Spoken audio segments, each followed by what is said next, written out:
জনাব তারেক রহমানের মুখে মৌলবাদী শব্দ। তারেক রহমান কি কারো কথায় পরিচালিত হচ্ছেন, নাকি তিনি নিজেই এসব বলছেন?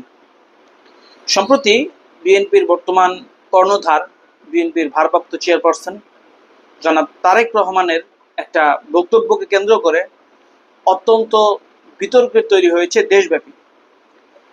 তার দলীয় একটা প্রোগ্রামে জনাব তারেক রহমান বলেন যে তিনি কিংবা তার দল বাংলাদেশে মৌলবাদের অভয়ারণ্য হোক, এটা তারা চায় না।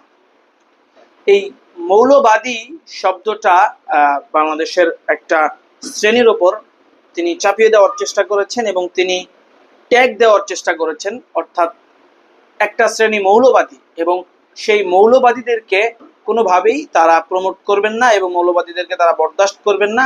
মৌলবাদের অভয়ারণ্য যেন এই দেশ না হতে পারে, এ ব্যাপারে তিনি সোচ্চার রয়েছেন এবং আগামীতেও সোচ্চার থাকবেন। তার বক্তব্যের বলা যেতে পারে উদ্দেশ্য এবং সারাংশ এটাই। তার এই বক্তব্যকে কেন্দ্র করে দেশব্যাপী একেবারে ভারতের মতো বিতর্ক ছড়িয়ে পড়েছে। অনেকটা শেখ হাসিনার মতো একটা অবস্থা। যেমন শেখ হাসিনার আমলের শেষের দিকে তিনি যেমন রাজাকারের বাচ্চা সম্বোধন করে বর্তমান তরুণ প্রজন্মকে বিপদে পড়েছিলেন এবং যেভাবে তরুণ প্রজন্ম সহ বাংলাদেশের সকল মানুষ এই বিষয়টাকে নিয়ে রিয়েক্ট করেছিল, ঠিক তেমন না হলেও তার কাছাকাছি বাংলাদেশের মানুষের মধ্যে তারেক রহমানের এই বক্তব্যের বিরুদ্ধে রিয়েকশন আসছে। মানুষ এই বক্তব্যটাকে কোনোভাবেই ভালোভাবে গ্রহণ করে না। দেখেন, এই যে মৌলবাদীর যে ব্যাপারটা, এই মৌলবাদী শব্দটা মূলত খ্রিস্টানদের থেকে এসছে।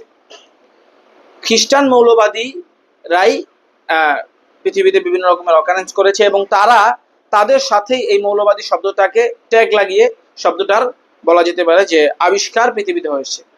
কিন্তু পরবর্তীতে এই মৌলবাদী শব্দটা ইসলামপন্থীদের উপর চাপিয়ে দিয়ে ইসলামপন্থীদের বিরুদ্ধে এক গভীর চক্রান্তর একটা ফাঁদ পাতা হয়েছে।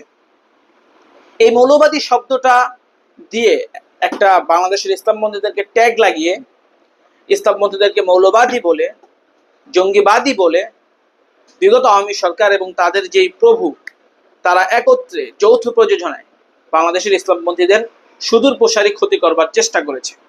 এটা একটা ষড়যন্ত্রের অংশ এবং এই ষড়যন্ত্রের অংশ হিসেবে কখনোই বিএনপি তাদের ভূমিকা সামনে রাখে নাই। দেখেন, সম্প্রতি তারেক রহমানের এই বক্তব্য প্রকাশিত হওয়ার পরেই খালেদা জিয়ার বেশ কিছু বক্তব্য ভাইরাল হচ্ছে। যে খালেদা জিয়া বলছেন তার একটা বক্তব্যের মধ্যে যে বাংলাদেশে ইসলামপন্থী যারা রয়েছে এরা মৌলবাদ নয়, এরা দেশকে ভালোবাসে, এদের মধ্যে দেশপ্রেম রয়েছে। এটা যদি খালেদা জিয়ার 20 বছর আগের কথা হয়ে থাকে কিংবা 10 বছর আগের কথা হয়ে থাকে, তাহলে এখন তারেক রহমান মৌলবাদী বলতে কাদেরকে উদ্দেশ্য করতে চাচ্ছেন?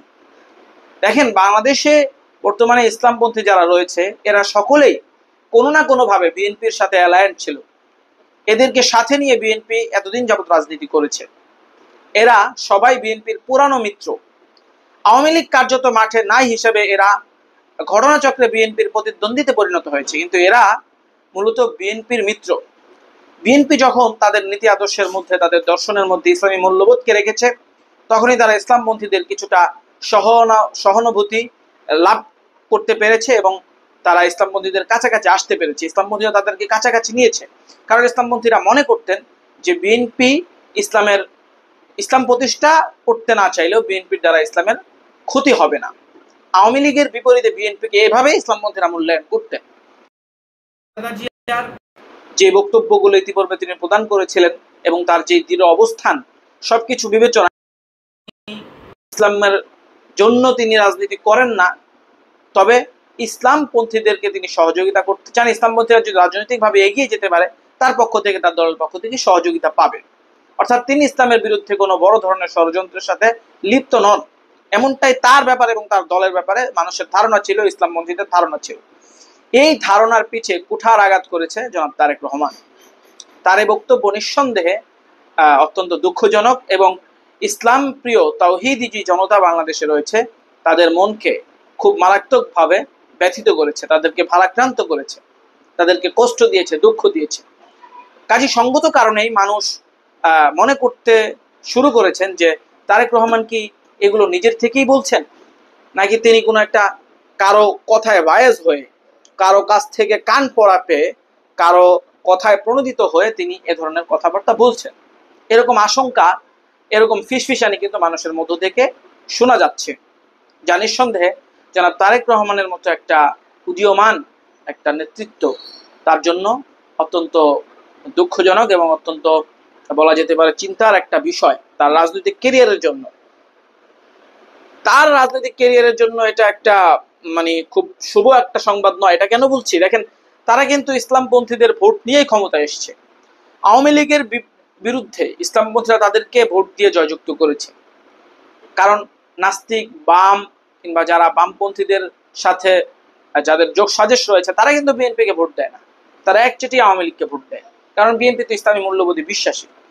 বিএনপির ভোটার হচ্ছে ইসলামী জনতা, তৌহিদি জনতা, যারা মোটামুটি ইসলামকে খুব ভালোভাবে প্র্যাকটিস না করলেও তারা ইসলামকে মনে প্রাণে ধারণ করেন, ইসলামী মূল্যবোধকে বিশ্বাস করেন, এবং তারা ইসলামের বিরুদ্ধে কোনো ষড়যন্ত্র কিংবা কোনো কথাবার্তা সহ্য করতে পারেন না। এ ধরনের মুসলিম ভোটাররাই বিএনপির ভোট ব্যাংকে ছিল এতদিন। কিন্তু তারেক রহমানের এই কথাগুলোর কারণে সেই ভোট ব্যাংক থেকে এই ভোটারগুলো বেরিয়ে যাওয়ার একটা প্রবল সম্ভাবনা তৈরি হয়েছে, যা নিঃসন্দেহে তারেক রহমানের রাজনৈতিক ক্যারিয়ারের উপর একটা প্রভাব সৃষ্টি করতে পারে বলে অনেকে মনে করছেন। আর এই বিষয়টা নিয়ে ইসলামপন্থীরা অত্যন্ত ভারাক্রান্ত হয়েছে, যেটা আগেও বললাম, এবং ইসলামপন্থীরা এই বিষয়টা কোনোভাবেই ভালোভাবে নেয়নি। বিএনপির প্রতি তাদের যে একটা সফট কর্নার, সে ব্যাপারটাও অনেকটা প্রশ্নবিদ্ধ হয়েছে এই বক্তব্যের কারণে। সার কথা হচ্ছে এই যে জনাব তারেক রহমানের মতো একজন মার্জিত এবং বিচক্ষণ নেতৃত্বের কাছ থেকে এ ধরনের বক্তব্য বাংলাদেশের জনগণ আশা করে না।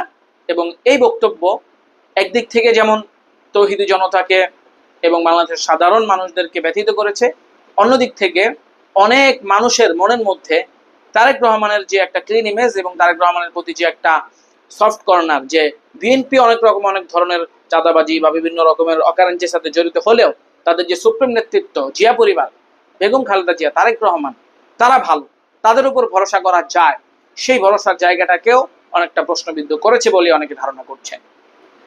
কাজী একজন সাধারণ নাগরিক হিসাবে আমি আশা করব যে জনাব তারেক রহমান এই বিষয়গুলোকে অত্যন্ত মনোযোগ দিবেন এবং এগুলো সামনে খেয়াল রাখবেন, যেন তার যেই অবস্থান, সে অবস্থানটা যাতে কোনোভাবেই প্রশ্নবিদ্ধ না হয়। তাহলে মানুষের আর ভরসা করবার মতো ইসলামপন্থীদের বাইরে অন্য কাউকে ভরসা করবার মতো আসলে আর জায়গা থাকবে না। মানুষ যেভাবে বলতে শুরু করেছে মুখে যে আওয়ামী লীগ বিএনপি এক, শেখ হাসিনা, তারেক রহমান, খালেদা জিয়া এরা সব এক, মানুষ কিন্তু এরকমটা বাস্তবিক অর্থেই, আক্ষরিক অর্থে ভাবতে শুরু করবে, যা একদিক থেকে যেমন তারেক রহমানের জন্য কোনো সুসংবাদ নয়, তেমনি ভাবে বিএনপির জন্য তো সুসংবাদ নয় বটে। তেমনি ভাবে জিয়া পরিবারের প্রতি মানুষের যে শ্রদ্ধা, যে ভালোবাসা, সেই ব্যাপারটাকেও অনেকাংশে প্রশ্নবিদ্ধ করবে বলেই অনেকে ধারণা করছেন। যাই হোক, আল্লাহ তাআলা সকলকে সঠিক বুঝ দান করুক, হেদায়েত দান করুক এবং দেশের পক্ষে সকলের অবস্থানকে আরো দৃঢ়ভাবে রাখার তৌফিক দান করুক। সকল ষড়যন্ত্র থেকে, সকল অনিশ্চয়তা থেকে আল্লাহ তাআলা আমাদের এই প্রিয় মাতৃভূমি বাংলাদেশকে রক্ষা করেন। আমিন ইয়া রাব্বাল আলামিন।